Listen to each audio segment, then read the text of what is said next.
Willkommen im Erober-Deadlift's Elfen Dungeon. There are no elves, and is not a dungeon, but whatever. Sponsored by Tryop. So, you have an ocean colonies or floating habitats that desperately need fresh water and pressurized air, but you hate the idea of shipping heavy tanks and running noisy, fragile power plants that break into salty spray? The answer is the Autonomous Kiteboat. This beautiful vessel sails itself using a massive wind kite made of super strong and light with the Tryop Infinity Quilter.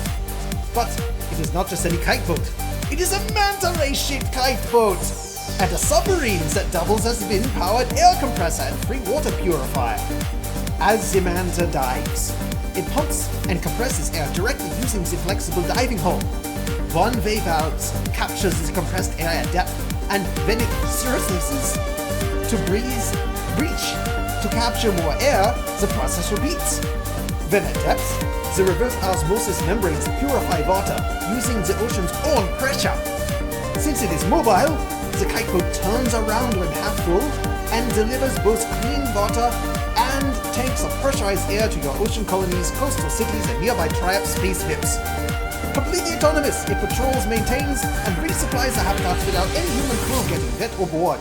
And of course, it synergizes perfectly with everything else in the compressed air world, especially by running sealless pumps in reverse as generators. And if any Ulysses-equipped Tryop employees want to take a ride, they are well equipped to do so. So there you have it, the Tryop Autonomous Kiteboat, for when your floating city needs to breathe, drink, and stay pressurized on the house, powered only by the wind and your own cleverness.